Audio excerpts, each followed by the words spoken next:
할렐루야. 7월 10일 목요일 매일 성경 묵상 가이드입니다. 오늘 말씀은 요한계시록 6장 1절에서 17절의 말씀입니다. 요즘 굉장히 덥죠. 저도 머리를 좀 아주 짧게 끊었습니다. 너무 더워서 땀을 많이 흘리고 이래서 시원하게 끊어봤는데 여러분 이 무더위 잘 이겨내시기를 바랍니다. 자, 이 계시록의 말씀을 계속 보고 있는데요. 계시록의 핵심 내용은 대종말의 전개 과정을 보여주는 그런 계시의 내용들입니다. 세상의 종말을 대종말이다 라고 하겠습니다. 이 대종말은 어느 날 갑자기 어느 한 사건으로 시작되는 그런 일시적인 일이 아닙니다. 예수님께서 이 땅에 초림으로 성육신하셨을 때부터 예수님께서는 종말이 시작되었다라고 선포하신 겁니다. 오늘 말씀에서는 어린 양이 7인을 떼어가는 그런 내용이 기록되어 있는데요. 그런데 그 인을 떼자 4가지 말이 나옵니다. 이 4말들이 일찍이 구약의 스가랴 선지자가 보았던 그 환상 중에 있었던 말과 비슷합니다. 즉 예수님께서도 세상의 종말이 시작되었다는 그것은 구약에 언급된 그런 예언된 말씀을 통해서 장차 다가올 일들을 말씀하신 것이었고, 또 오늘 계시록의 말씀에서도 대종말이 시작되는 그 계시의 말씀에 관해서도 뭔가 어떤 새로운 어떤 사건, 새로운 환상 이런 것들을 통해서 종말을 선포하는 게 아니라 이미 구약에 있었던, 구약에 예언되었던 그것을 다시 한 번 더 확정하며 그것을 통해서 선포되는 것을 볼 수 있다라는 것을 유념하셔야 됩니다.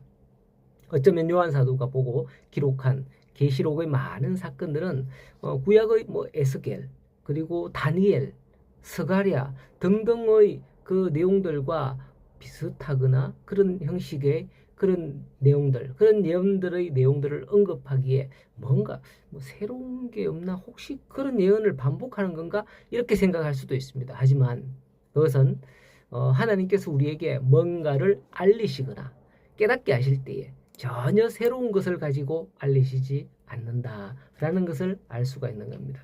이미 성경에 충분히 예언된 말씀을 가지고 이게 바로 그거야 라는 식으로 풀어가는 걸 볼 수 있어야 된다라는 거죠. 예수님께서도 그렇게 말씀을 가르쳐 주셨죠. 성경의 말씀을 통해서 이 말씀이 너희 귀에 응하였다라고 하시면서 그 말씀을 풀어주기도 하셨고요. 말씀이 아닌 자연에 있는 그런 현상들을 통해서도 바로 이거는 이런 뜻이다 라고 말씀하시고는 했습니다. 여기서 우리는 무엇을 알 수 있느냐 하면 하나님의 계시는 이미 우리에게 다 주셨습니다. 다만 우리가 그것을 보고 듣고 깨닫지 못하고 있을 뿐이라는 거예요.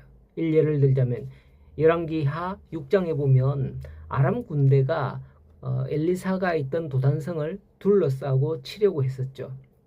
그때 시종이 아침 일찍 일어나서 그걸 보고는 두려워했지만은 엘리사가 시종의 눈을 열어달라고 기도했을 때에 눈이 열리자 어떻게 했습니까?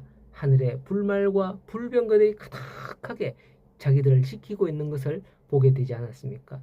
이처럼 우리에게 이미 지켜주시고 주어졌지만은 우리 눈이 열리지 않아서 그것을 읽고 보고 듣고서도 깨닫지 못하고 있을 뿐이다 라는 겁니다.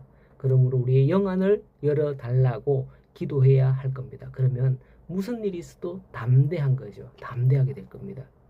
계시록에는 이런 재앙들이 많이 나와요. 그래서 이거를 학자들이 정리하면 이런 말을 합니다. 3대 7중 재앙이다. 이런 말을 해요. 이게 어려운 말은 아니에요, 사실. 이게 무슨 말이냐 하면 3대는 인나팔 대접, 이런 순으로 진행되는 그런 재앙이고요. 또 7중이라는 것은 7중 7가지. 첫 번째, 둘째, 셋째, 넷째, 다섯, 여섯, 일곱째. 그러니까 인나팔도 첫째부터 일곱째까지. 그리고 인재앙도, 나팔재앙도 첫째부터 일곱째까지. 그리고 대접재앙도 첫째부터 일곱째까지. 이렇게 각각 7개씩 재앙으로 펼쳐지는 것, 이거를 가지고 3대 7중 재앙이다 라고 하는 거예요. 어려운 말은 없고 거기에 특별한 뜻이 있는 것도 아닙니다.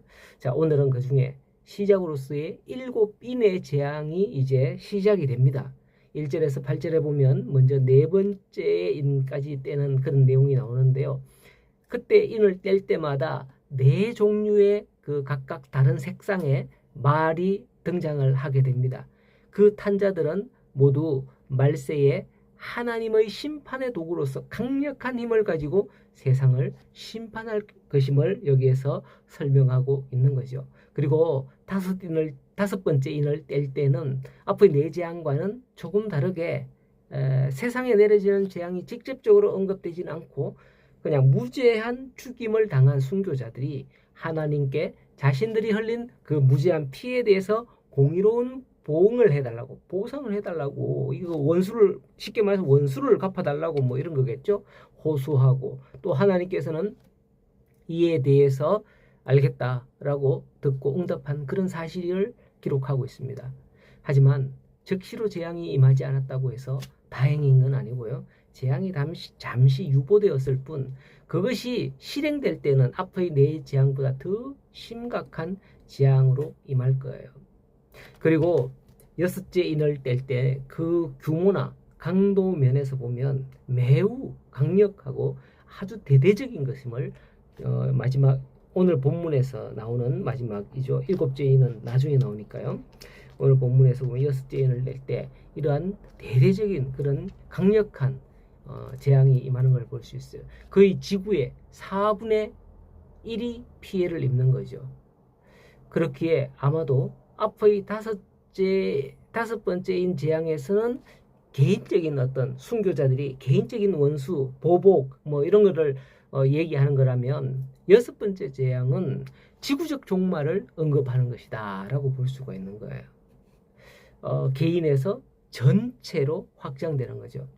여섯 번째 인을 뗄 때 일어나는 재앙은 해와 달이 빛을 잃고 별들이 막 땅에 떨어지면서 하늘이 떠나가고 지진이 일어나고 산이 옮기는 그런 상상조차 하기 어려운 대혼란과 공포가 있게 될 것이다 라고 말씀하고 있습니다. 이러한 때 사람들은 피하여 숨어보지만은 그 어느 누구도 하나님의 어린 양의 진노에서 벗어날 자가 없다는 것입니다. 앞으로 이런 일들이 일어날 것이라는 걸 안다면 참으로 깝깝하기 그지없습니다. 어떻게 저런 일을 내 눈으로 볼 수 있단 말이지 도저히 나를 못 본다 뭐 이렇게 생각할 그런 분들도 있을 거예요. 어떻게 해서든지 그 재앙을 피할 수 없을까 염려하고 막 이러한 진노가 임하기 전에 구원받을 수 있도록 해야 되지 않겠나 막 그래서 우리는 이걸 또 읽으면서 더 신앙생활 열심히 할 수도 있고 뭐 그럴 거예요.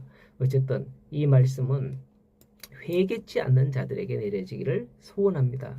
그러므로 이런 말씀 앞에서 성도는 불안해하거나 떨 필요가 없습니다. 예를 들자면 누군가가 여러분에게 살금 다가와서 이렇게 깜짝 놀래키는 것 그런 일을 하면 깜짝 놀라잖아요. 모를 때는. 하지만 아무리 누군가가 살금 다가온다 하더라도 이미 그것을 눈치채고 있다면 깜짝 놀라지 않습니다. 오히려 내가 그 다가오는 사람이 깜짝 놀라지요. 바로 그런 거예요. 계시록 말씀을 통해서 세상의 종말에 관하여 그렇게 기록되어 있음으로 말미암아 우리 성도들은 놀랄 필요가 없습니다. 놀랄 이들은 이 말씀을 모르고 종말을 맞는 자들이 될 겁니다.